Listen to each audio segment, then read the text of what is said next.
Cuando leemos las Escrituras, vemos que a lo largo de ella hay un gran tema que se desarrolla. Y el gran tema que se desarrolla a lo largo de la Escritura es salvación. El mensaje de la Biblia es que Dios, el creador del universo, en su gracia rescata a pecadores del infierno y en su gracia y misericordia los lleva al cielo para que sean ellos quienes lo glorifiquen y se deleiten en Él eternamente. Ese es el tema de la Biblia, y desde Génesis capítulo 3, en donde el hombre cae en pecado, hasta Apocalipsis capítulo 2, al final de la Biblia, la salvación es el tema de los 66 libros de la Escritura. Salvación del infierno, salvación del pecado, salvación de nuestra esclavitud, salvación de nuestra vieja y vana manera de vivir. Ese es el mensaje constante que nosotros vemos a lo largo de la Biblia. Dicho de otra manera, Dios, el creador del universo, para su propia gloria ha decidido crear y reunir para sí mismo a un grupo específico de personas para que sean su pueblo, para que sean los súbditos de su reino. Y serán ellos quienes lo alabarán, lo honrarán y le servirán a Él por siempre y para siempre. Ese es el mensaje de la Escritura. Ahora, si usted se ha dado cuenta hasta aquí, yo no he dicho en ningún momento de que nosotros tengamos la posibilidad de salvarnos, solo que la Escritura habla de el mensaje de salvación y que es una salvación que solo Dios provee, que solo Dios da. Y esto se debe a que nosotros somos pecadores y no podemos salvarnos nosotros mismos del infierno. No podemos librarnos ni salvarnos del castigo que merecemos justamente por nuestros pecados. Entonces Dios, el juez del universo, no por obligación ni por necesidad, sino en su gracia y misericordia, Él decidió rescatarnos. Dios diseñó una manera en la cual salvar a pecadores del pecado y del infierno. Dios diseñó un plan mediante el cual Él puede perdonar a pecadores de su pecado y por todo su pecado. Claramente, esto es sin pasar por alto su justicia y su santidad. Y para hacer esto, un pago justo y satisfactorio por el pecado debe hacerse. Debe haber un pago para satisfacer la justicia santa de Dios. Pero tampoco puede ser el mismo pecador quien dé el pago por su pecado, pues de otra manera, o igualmente, sería condenado al infierno. La única manera en la que puede ser pagado el precio por nuestro pecado es que Dios provea a un sustituto. Dios debe encontrar, y entiéndase esta necesidad no en Dios sino en el pecador, Dios debe encontrar un sustituto para pagar por los pecados de su pueblo. Dios debe encontrar a alguien que muera en lugar de los pecadores, que sienta, reciba, que sea objeto de la ira de la justicia santa de Dios contra el pecado. Y la Biblia nos dice que esa persona, ese sustituto, es el Hijo de Dios, el cual es Dios y vino al mundo en carne humana, vere homo y vere deus, verdaderamente hombre y verdaderamente Dios, perfecto en deidad y también perfecto en humanidad, nuestro Señor Jesucristo, el Mesías, el cual vino a este mundo con una misión: ser el sustituto que recibiría la ira de Dios y moriría en lugar de los pecadores. Y a lo largo del Antiguo Testamento se nos dice que viene el Hijo, que vendrá el Salvador, que vendrá el Mesías. Él es aquella simiente prometida a Eva en Génesis 3:15. Él es la simiente de Abraham en la cual serían benditas todas las naciones de la tierra. Él es aquel que es simbolizado en todos los sacrificios de la ley mosaica. Él es el profeta, sacerdote y rey prometido. Él es el hijo de David, el siervo sufriente, el sustituto sufriente de Isaías y los demás profetas, aquel que sería herido por nuestras transgresiones, aquel que sería molido por nuestros pecados, aquel sobre el cual el castigo de nuestra paz sería colocado sobre él, y aquel que por sus llagas seríamos nosotros curados. Eso es lo que nosotros vemos en el Antiguo Testamento, a lo largo que se desarrolla la revelación de Dios. Y entonces el Antiguo Testamento promete y al mismo tiempo espera la venida del Señor, la venida de un Salvador, la venida del Mesías. Y los judíos, todos los judíos sabían esto. Ellos estaban durante siglos esperando al Mesías. Durante todo este tiempo estuvieron esperando a que viniera el Mesías. Y yo quiero que tenga usted en su mente este marco de espera del Mesías, de aquel Salvador prometido y esperado, aquel que vendrá con una misión clara, salvar a su pueblo. Y con este marco de espera del Mesías, quiero que me acompañe a nuestro texto en el día de hoy, que se encuentra en el Evangelio según San Lucas, capítulo 4, y estaremos leyendo los versículos del 16 al 21. Lucas, capítulo 4, versículo del 16 al 21.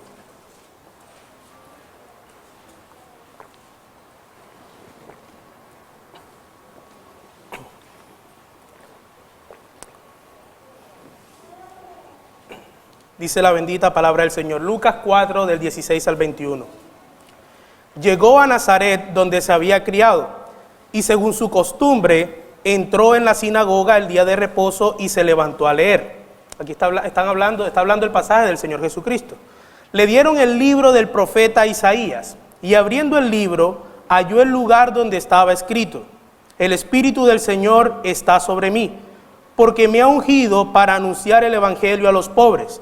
Me ha enviado para proclamar libertad a los cautivos y la recuperación de la vista a los ciegos, para poner en libertad a los oprimidos, para proclamar el año favorable del Señor.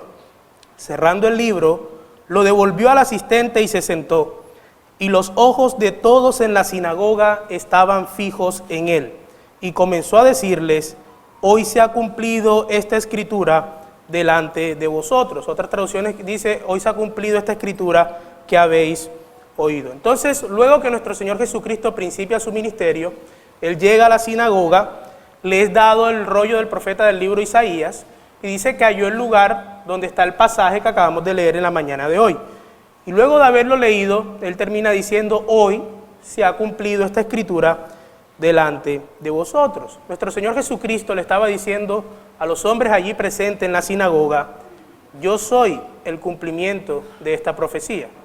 Yo soy el cumplimiento de las profecías. Yo soy el año agradable del Señor. El año agradable del Señor es ahora. La época de la salvación, la época de la redención es ahora. Ya no es algo futuro, ya no es algo lo cual deben seguir esperando.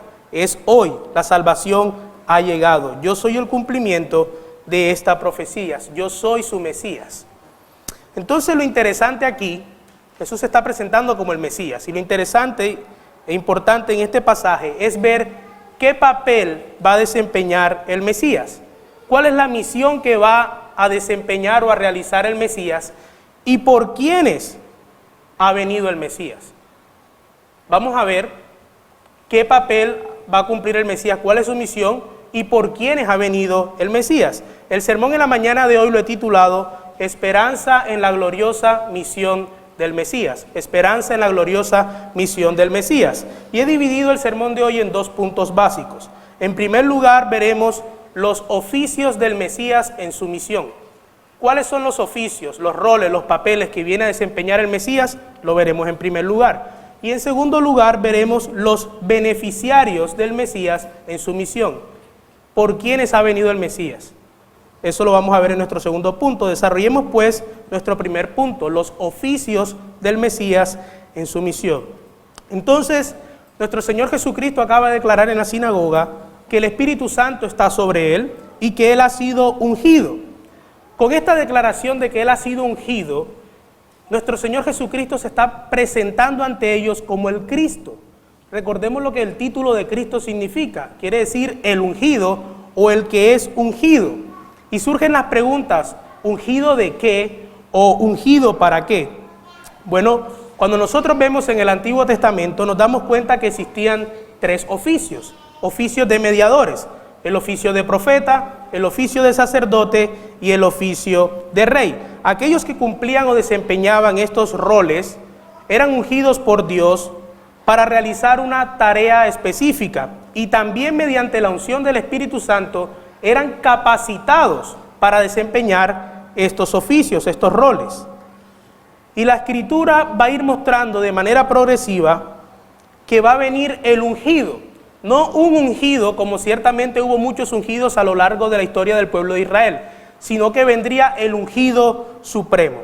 Y este concepto de ungido poco a poco va a ir tomando mayor relevancia a medida que la Escritura prevé quién será el ungido supremo. quién será el Cristo.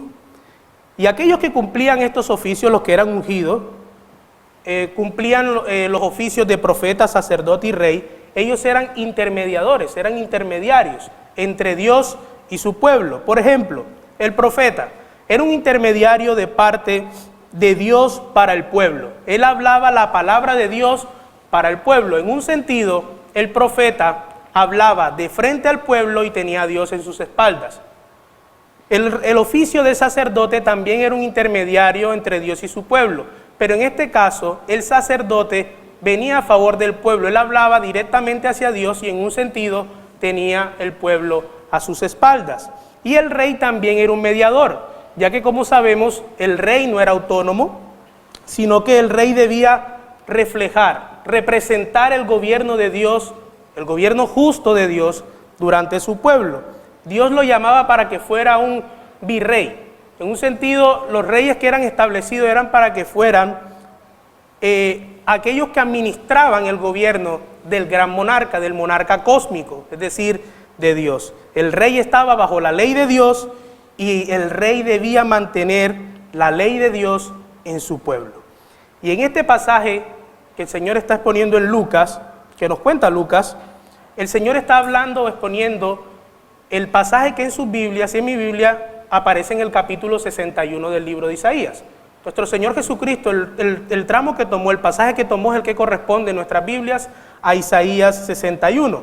Pero podemos ver que Él no fue ungido para desempeñar uno de estos oficios, sino que Él fue ungido para desempeñar los 3 oficios.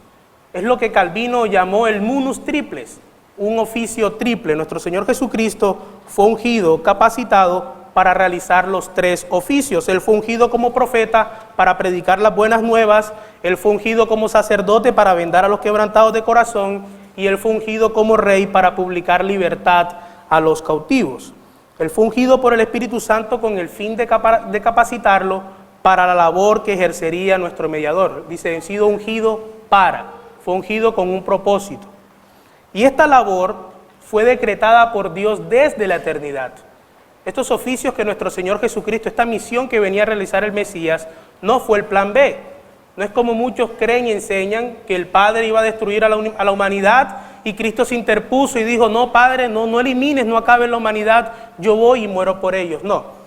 Dios, en el pacto de redención hecho entre los miembros de la Trinidad en la eternidad, acordó que su Hijo sería el mediador entre Dios y los hombres. Sería nuestro representante, sería nuestro sustituto, nuestra cabeza, nuestro profeta, sumo sacerdote y rey. Y eso lo podemos ver a lo largo de la Escritura. Deuteronomio 18:18 dice, profeta le levantaré en medio de sus hermanos como tú, y pondré mis palabras en su boca, y él les hablará todo lo que yo les mandare. Todo lo que yo le mandare. En el Salmo 110:4 dice, juró Jehová y no se arrepentirá, tú eres sacerdote para siempre, según el orden de Melquisedec, refiriéndose a su hijo. En el Salmo 2:6 dice, yo he puesto mi rey sobre Sión, mi santo monte. Profeta, sacerdote y rey. Ahora, estos 3 oficios que venía a desempeñar nuestro Mesías, nuestro Señor, eran necesarios que se ejecutaran. Él debía ejercer el oficio de profeta, de sacerdote y de rey debido al estado miserable en que nos encontramos nosotros y en que se encuentran los seres humanos debido a su pecado. Por causa del pecado, la comunión del hombre con Dios es imposible. Donde hay pecado es imposible la comunión y la relación con Dios. Y solo es posible en y a través de un mediador. Miremos pues la necesidad rápidamente de cada uno de estos oficios que el Mesías ha dicho por los cuales Él ha venido. Dice, el oficio de profeta era necesario ya que debido a nuestro pecado, debido a nuestra pecaminosidad, estábamos en la oscuridad espiritual, estábamos en ignorancia, eso inundaba nuestras vidas. Pero como profeta, Cristo vino a darnos entendimiento, Cristo vino a iluminar nuestras mentes, a dar ese entendimiento y ese conocimiento que pondría fin a nuestra ignorancia, a nuestra ceguera. Él que es la luz vino a iluminar nuestras vidas. Él que es el gran profeta vino a revelarnos la voluntad de Dios y en lugar de la ignorancia que teníamos nos ha dado, como dice la Escritura, espíritu de sabiduría. El Padre testificó que Él era el gran profeta. Cuando Jesús es bautizado, ¿qué dice el Padre? Este es mi Hijo amado, a Él ¿qué? A Él oíd, mostrándolo como el gran o supremo profeta. Él como el profeta vino a mostrarnos cuál era el camino angosto, vino a mostrarnos cuál era el camino para regresar a Dios. Por lo tanto, Cristo nos viene a enseñar y a mostrar ese camino, el cual es Él mismo. Recordemos que en el Antiguo Testamento el profeta era un vocero, era un agente de revelación por medio del cual Dios hablaba. Pero como les dije anteriormente, Cristo no era un profeta más. Cristo era el profeta supremo. Jesús no proclamaba solamente la palabra de Dios, sino que Él es la palabra de Dios. En Cristo, como dice el doctor R.C. Sproul, el oficio de profeta alcanza su cenit. Cristo sobrepasa a cualquier profeta que haya venido antes de Él. De hecho, el tema de los profetas en el Antiguo Testamento era la venida del Mesías, la venida de Cristo. Es necesario precisar que Cristo es tanto el sujeto como el objeto del ministerio profético. Cristo es el sujeto y el objeto de la profecía bíblica. Como el sujeto, Él era el mensajero, Él era quien traía el mensaje, pero al mismo tiempo Él era el objeto de la profecía bíblica. Él era el mensaje, Él es el mensaje. Era tanto el mensajero como el mensaje, mostrando así que el oficio profético estaba en su cúspide con Él. La necesidad del oficio de sacerdote también se debe a nuestro pecado, ya que por nuestro pecado nos encontramos bajo la culpa y la condenación, la justa condenación de Dios. Estábamos destinados a muerte eterna, condenación eterna, y nosotros no podíamos remover la más mínima mancha de nuestro pecado por nosotros mismos. Pero Cristo, como nuestro sumo sacerdote, expía nuestro pecado, expía nuestra culpa, y entonces por lo tanto podemos tener esperanza en la persona y obra del Mesías. Cabe aclarar que también aquí en el oficio sacerdotal, Cristo es tanto el sujeto como el objeto de este ministerio. Él, como nuestro gran sumo sacerdote, ofreció un sacrificio tan perfecto y tan eficaz que solamente fue una vez y para siempre, como dice el autor de la carta a los Hebreos. Él se presentó una sola vez y para siempre. Cristo no solo era el sujeto, no solo era el sacerdote que presentaba el sacrificio, sino que eres el objeto también del ministerio sacerdotal, del oficio de sacerdote. La ofrenda no fue una oveja, la ofrenda no fue un toro, no fue una cabra, sino que fue Él mismo. Estos sacrificios anteriores solo representaban o simbolizaban al sacrificio supremo que sería ofrecido, el cual es Dios mismo, un sacrificio perfecto. Cristo fue el Agnus Dei que predicó Juan. Él era el Cordero de Dios sin mancha, el Cordero de Dios que quitaba y quitaría el pecado del mundo.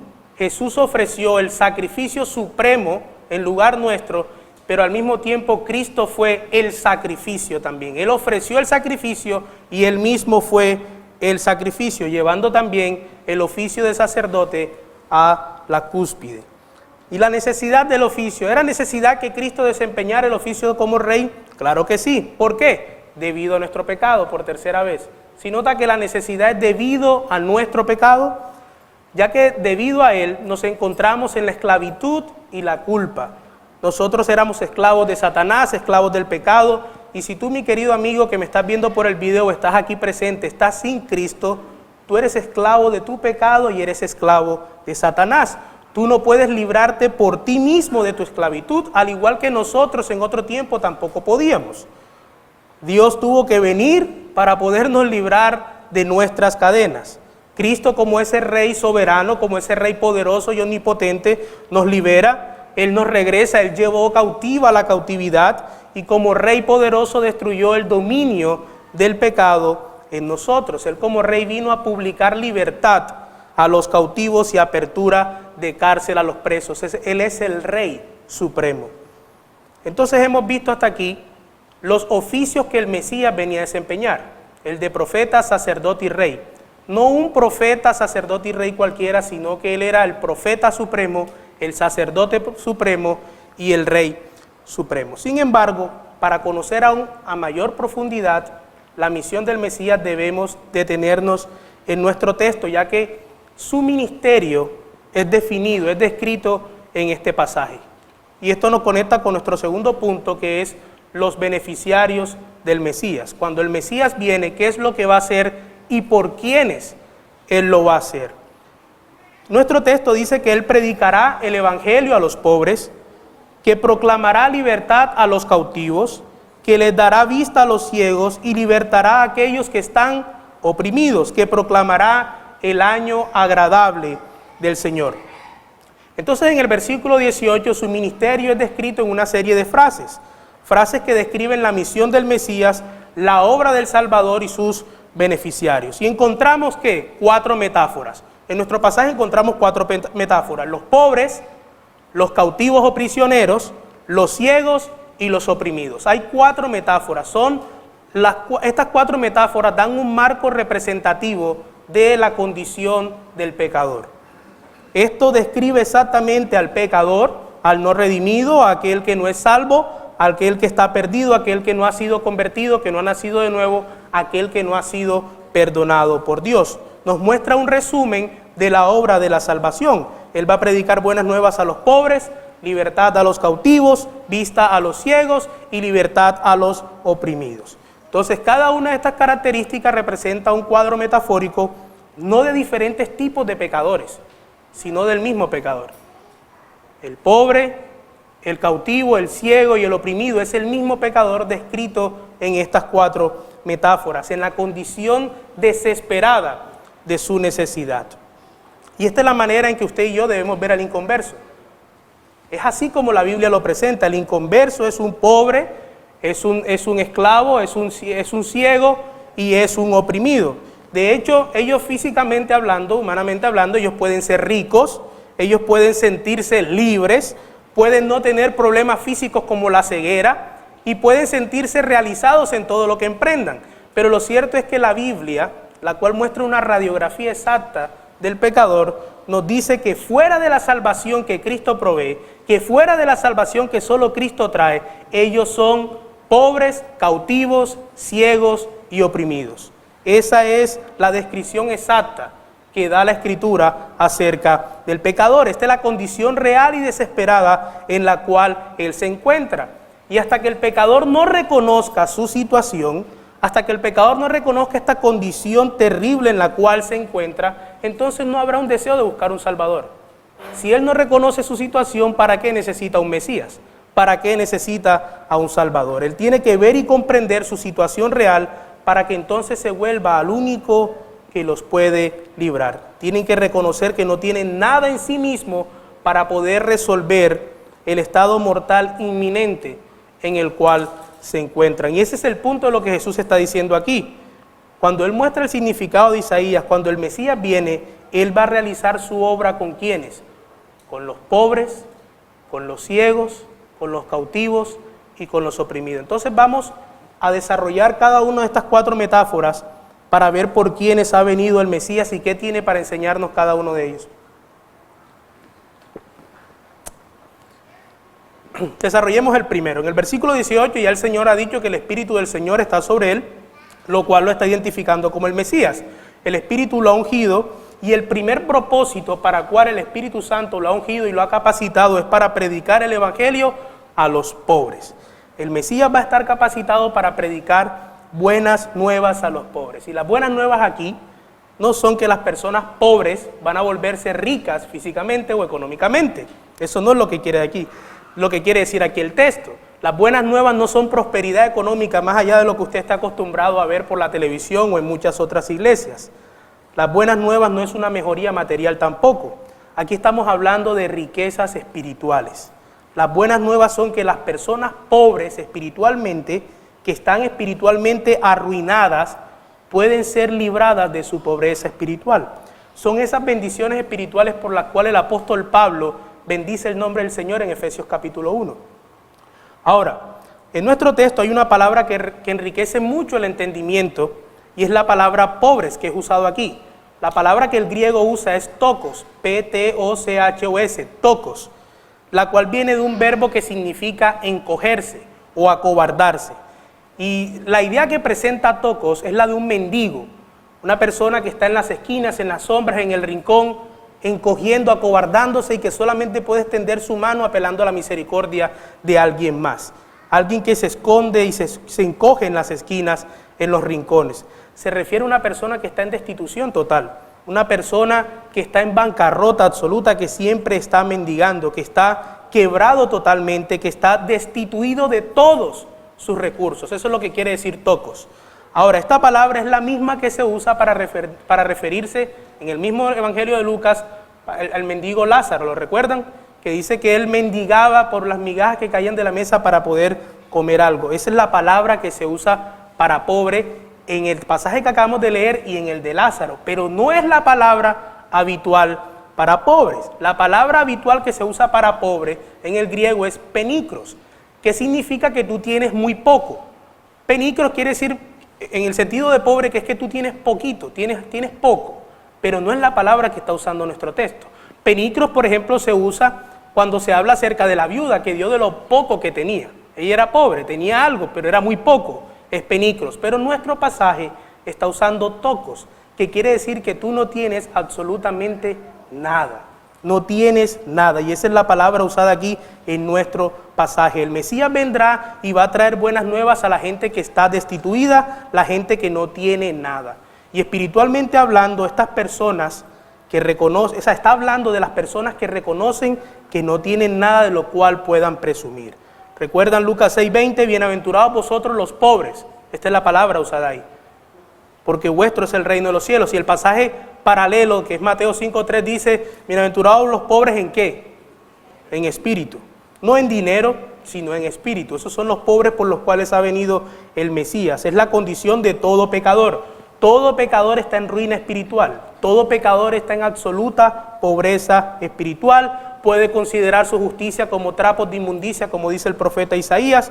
Todo pecador está destituido para de cualquier forma alcanzar la gloria de Dios, según el apóstol Pablo en Romanos.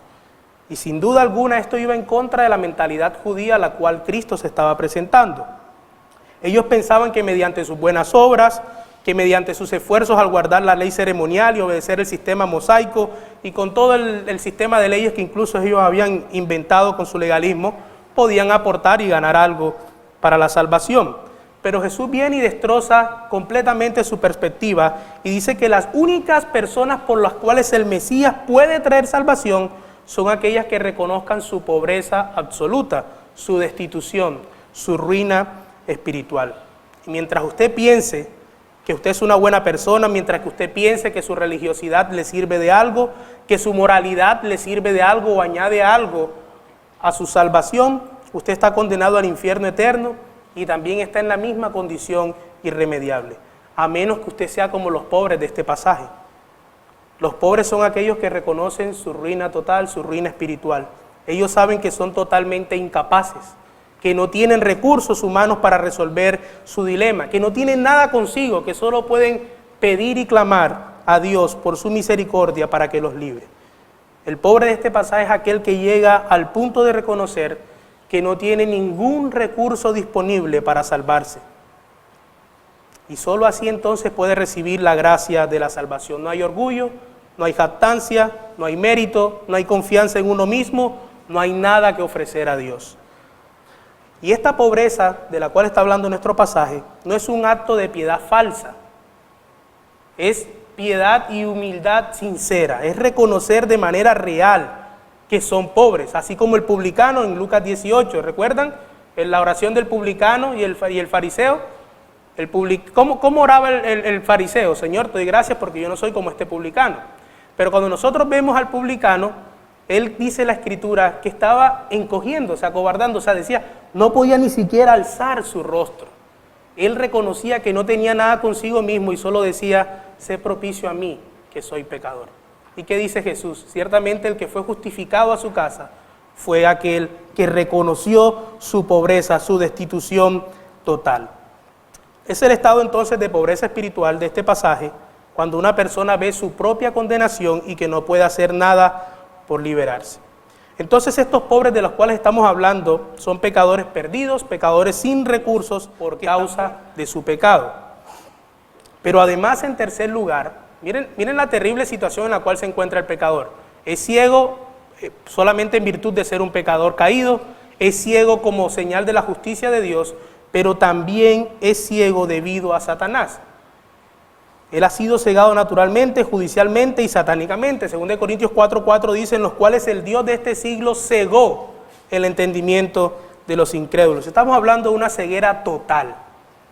De cualquier punto de vista que usted mire, el pecador es un ciego. Y el hombre natural no puede resolver el dilema de su ceguera espiritual por sí mismo. De hecho, ellos no quieren ser liberados. Juan dice que los hombres amaron más las tinieblas que la luz vino al mundo, pero que ellos lo aborrecieron. Ellos aborrecen a la luz y no vienen a la luz.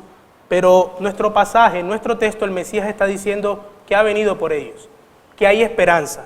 Hay esperanza para aquellos que son ciegos espiritualmente, aquellos que son pobres espiritualmente y aquellos que son cautivos.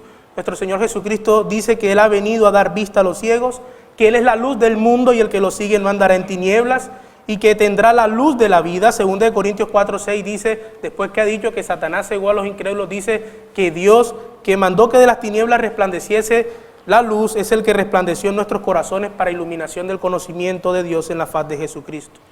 La luz brilla en el corazón de cualquiera que se encuentre con Cristo. Así como la luz que cegó a Pablo. ¿Recuerdan el encuentro de Pablo, la luz que brilló y hubo un cambio en su vida? Si usted está ciego espiritualmente hablando, si usted es un pecador, cuando se encuentre con Cristo, si usted clama a Él y apela a Él, usted verá luz en su vida. Es la única manera en que la oscuridad que usted tiene, la ceguera que usted tiene, será removida. Aquel a quien Cristo vino a salvar, sí o sí, verá luz, será hijo de luz y andará en luz.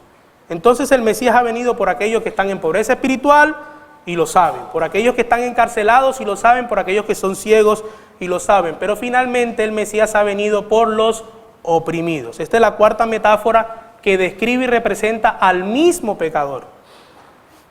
Estos son los oprimidos, fueron sobre los cuales Jesús habló: venid a mí todos los que estéis trabajados y cargados y yo os haré descansar. Y surge la pregunta, ¿cuál es esa opresión? ¿Cuál es la opresión? ¿Por qué ellos están oprimidos? Bueno, esa opresión es el pecado, es la carga del pecado, la carga agotadora del pecado. Además, la carga de la ley, la carga de no poder guardar la ley. Y en este contexto donde Jesús estaba hablando, aún estaban más cargados, pues ellos habían sido cargados con leyes humanas, leyes de hombre. Los fariseos habían inventado un sinfín tipo de leyes que cada vez oprimían más al pueblo. Por eso en Mateo 23 Jesús dice que esa gente se le había colocado una carga que los estaba agotando, aplastando. Esa carga pesada de guardar la ley de Dios, esa carga pesada del pecado y esa carga de guardar también mandamientos de hombre, leyes sobre leyes. Y el pecador debe ser visto así también, como alguien que está siendo oprimido, alguien que tiene una carga la cual no puede llevar, y entre más se esfuerce por llevar, esa carga más lo va a hundir, lo seguirá hundiendo y lo hundirá hasta la condenación eterna. Pero bendito sea nuestro Salvador, nuestro Mesías, nuestro Señor Jesucristo, que vino para liberarnos de esa enorme carga pesada. Él dijo: venid a mí todos los que estéis trabajados y cargados y yo los haré descansar. Él dijo: llevad mi yugo sobre vosotros y aprended de mí, que soy manso y humilde de corazón, y hallaréis descanso para vuestras almas, porque mi yugo es fácil y ligera mi carga. Jesús vino a tomar la carga entera, no parcial, sino total del pecado, la carga entera de tratar de guardar la ley, y la tomó sobre sí completamente y vino a dar descanso por los cuales Él vino. Eso fue lo que Él vino a hacer en su misión. Entonces, para aquellos que están en absoluta pobreza espiritual, para aquellos que son prisioneros de su propia pecaminosidad, que esperan la ejecución final y eterna, para aquellos que están ciegos a la verdad y a la realidad, para aquellos que están oprimidos por la carga pesada del pesado y todos los problemas de la vida que vienen con ello, el Mesías ha venido por ellos. El Salvador vino por los prisioneros pobres, ciegos y oprimidos por el pecado. Él vino a hacerlos espiritualmente ricos, Él vino a traerles el perdón que libera realmente de la muerte y el infierno. Él vino a darles vista que pone fin a la esclavitud de las tinieblas y vino a liberarlos del pecado que los oprime. Él vino a darles descanso. Esta es la razón por la cual Él puede decir: el año agradable del Señor es ahora. Por eso es un año agradable. El año de la libertad, el año de la luz, el año del descanso, el año del reposo.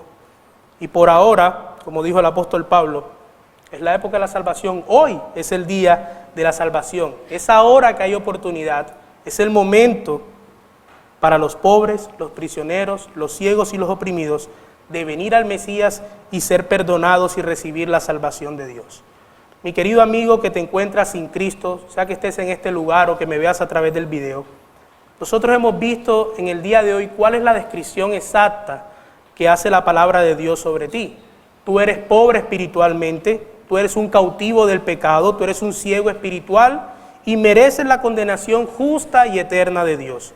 Si tú reconoces esto, si estás oprimido a causa de tu pecado, mi invitación es a que te aferres a Cristo. Hay esperanza en Él, hay esperanza en su gloriosa misión. Corre a Cristo en arrepentimiento y fe, clama a Cristo el Mesías, clama a Él y te salvará. Él ha prometido que si alguno viene a Él, no le echará fuera. Es ahora el tiempo de la salvación, es el tiempo para que te humilles y clames a Cristo por su perdón. Para mis queridos hermanos, nosotros éramos los pobres, que por la gracia de Dios hemos sido bendecidos con toda bendición espiritual en los lugares celestiales en Cristo. Nosotros éramos los cautivos o prisioneros que hemos sido liberados gracias al perdón divino. Éramos los ciegos que gracias a la luz del mundo, nuestro Señor Jesucristo, ahora podemos ver. Y hemos sido los oprimidos que hemos sido libertados. Siempre recordemos esto y demos gloria a Dios por nuestro Salvador, el Mesías. De ahí que es importante ser consistentes y coherentes con esto. No podemos seguir viviendo como vive el pobre espiritualmente, no podemos seguir viviendo como vive el prisionero espiritualmente, como vive el ciego espiritualmente y como vive el oprimido. No podemos seguir de esa manera, tiene que haber una distinción. Y la Biblia habla acerca de eso por doquier. Habéis sido rescatados de las tinieblas, te ha llamado al reino de la luz, entonces anda como hijo de luz. Esa es la exhortación que la Escritura siempre tiene para nosotros. Sin embargo, esto no fue algo que quedó simplemente allá el día en que nosotros fuimos salvados. Todos los días seguimos necesitando constantemente de nuestro Salvador. Seguimos necesitando a cada instante los oficios de Cristo. Dios nos salvó de la ignorancia de nuestro pecado, sí, pero seguimos siendo torpes, seguimos siendo necios, seguimos siendo ignorantes en gran parte. Necesitamos que el gran profeta nos enseñe día a día a través de su palabra. Necesitamos que el gran profeta nos siga instruyendo, que nos siga dirigiendo en nuestros pasos diariamente.